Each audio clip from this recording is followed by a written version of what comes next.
Welcome to our special edition of Litter Media Live for Pickaway County today. I'm your host, Mike Smith, and joining us today is Nanisa Osborn, trustee and public relations for the 116th annual Circleville Pumpkin Show, which will tell you the dates and all of the good information coming up on that here during our interview. Our interview today brought to you by Kingston National Bank.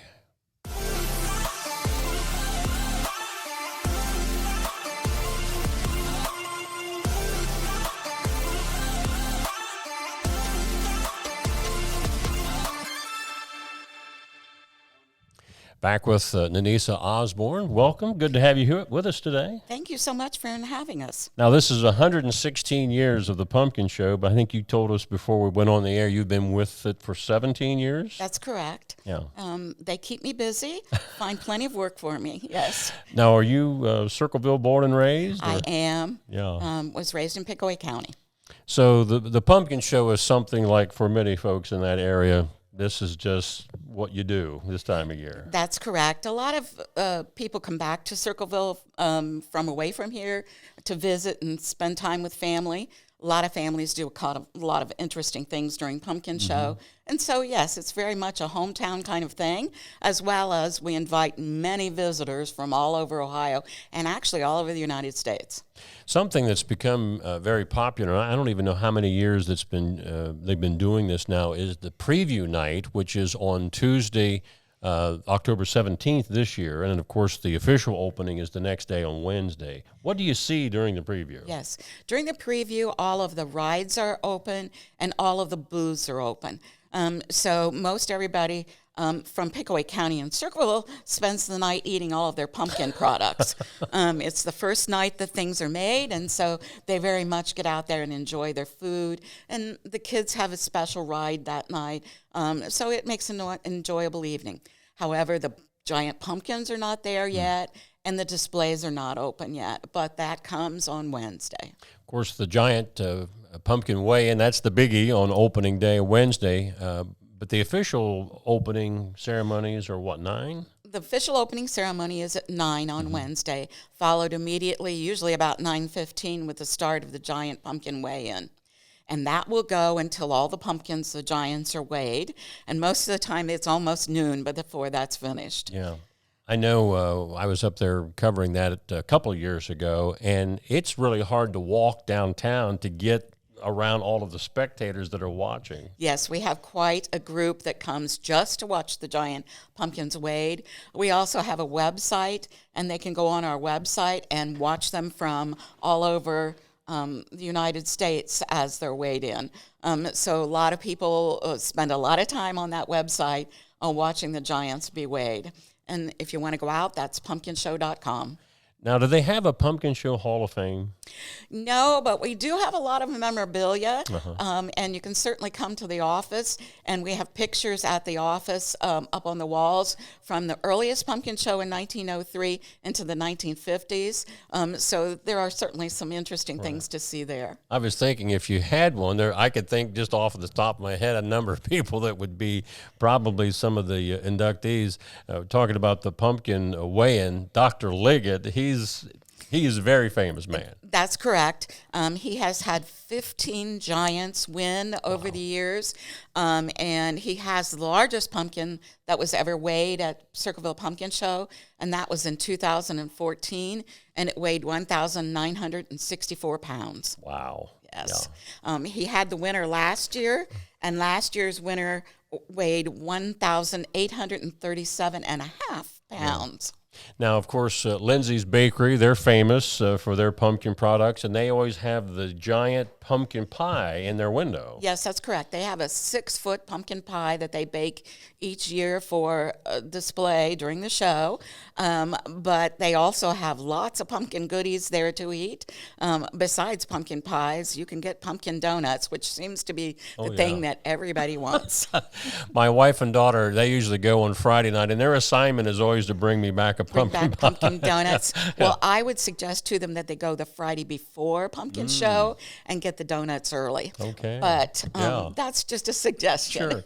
When I think of all of the dignitaries nationally known that have been to the Pumpkin Show, we've had presidential, vice presidential candidates actually vice presidents that have come Yes. through. Yes, that's correct. We have over the years.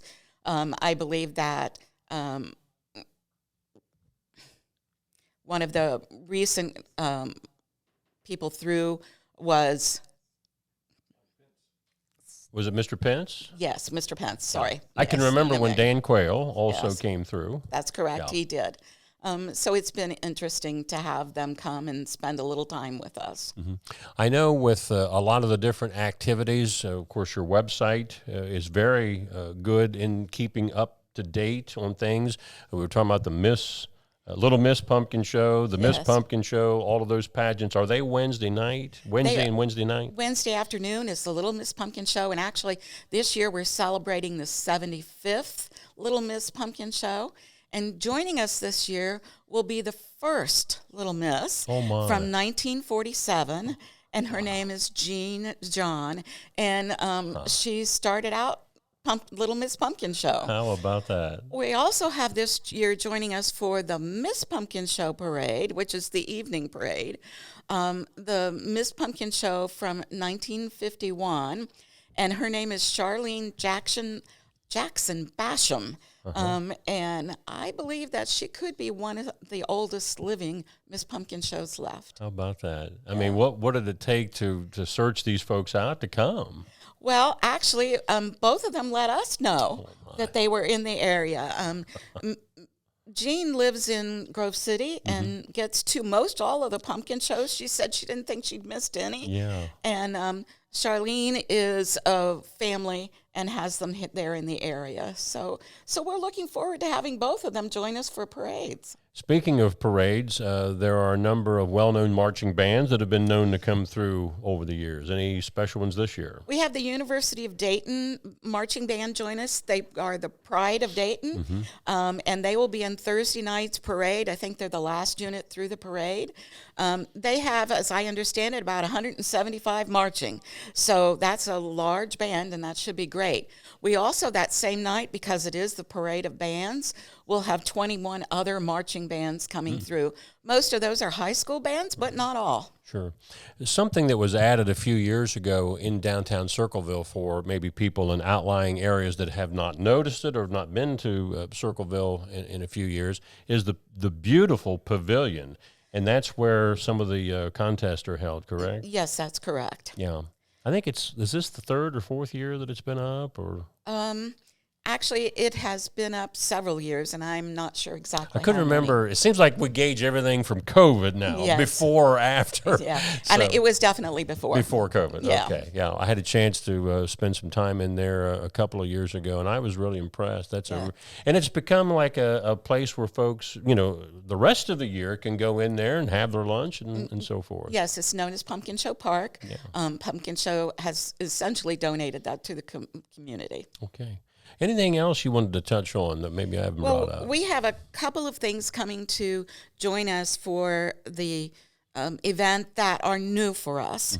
The first is Creators Wanted. It is a project of the National Association of Manufacturers, and it is a display that works much like an escape room, and they are sharing what manufacturing is going to look like in the next many years. I was fascinated with what I've been able to read about it.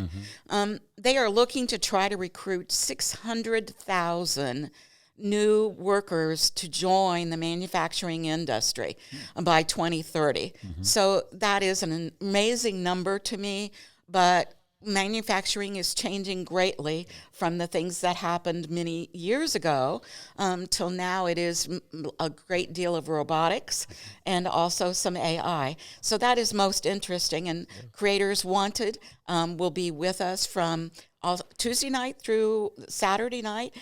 Come go through the escape room. It'll be most interesting. And it's really targeted at juniors and seniors in high school to get them to look at what might be available for their work experience. So that's good. In addition to that, we have a group known as Momentum Refresh that will be available.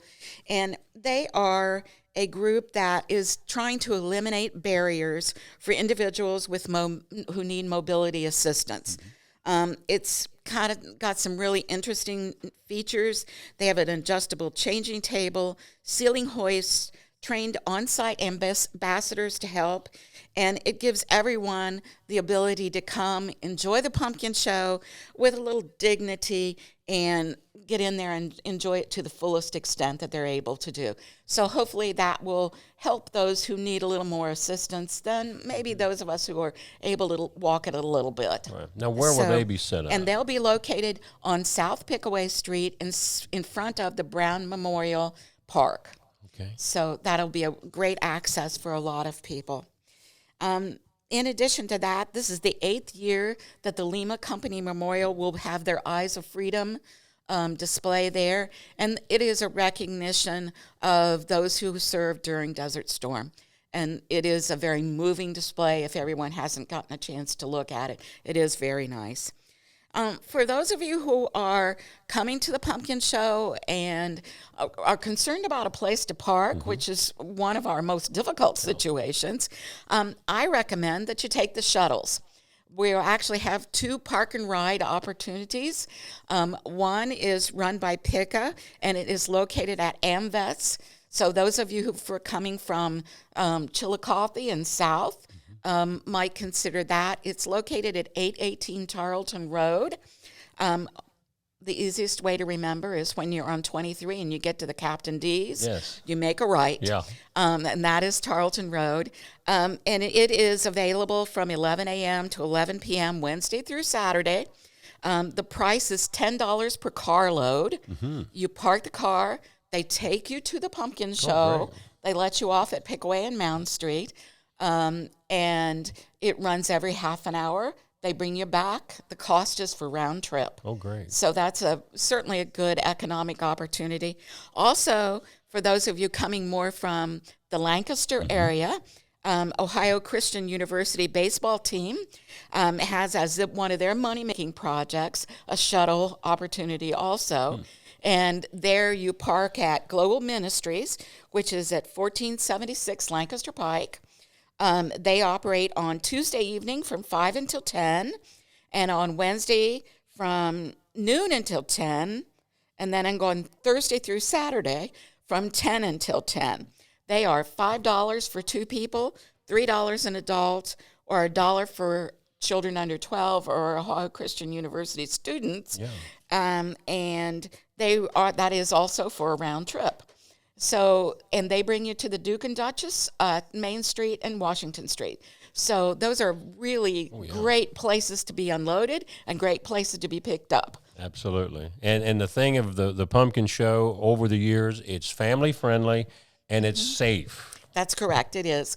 We do a great deal to make sure that we have plenty of security, officers in uniform, but also those who are not. We make great effort to make sure that we have all of the necessary relief situations available to us, and our local police and sheriff's department do a wonderful job. The highway patrol has been assisting us for a number of years with traffic, so those wonderful individuals help everybody get in and out of the Circleville Pumpkin Show. I know it's been estimated over the years they've used between 400 and 500,000 visitors come to the show each year. That is correct. We count at parade time in the evening, and after a while you kind of figure out how fast it is and also how many are there. Anything else? I think that really is it. We invite everyone to join us for the greatest free show on earth, the Circleville Pumpkin Show, the 116th this year, and we're excited to have everyone come spend time with us. Nanisa, we appreciate your being with us today, and you're a lovely representative. Thank you very much. Again, Nanisa Osborn, trustee in public relations for the 116th annual Circleville Pumpkin Show. Again, preview night is Tuesday, October the 17th, and then the show itself begins officially at 9 a.m. on Wednesday the 18th and runs through the 21st. She's been our guest on Pickaway County Special Edition for Litter Media Live, brought to you by Kingston National Bank. I'm Mike Smith.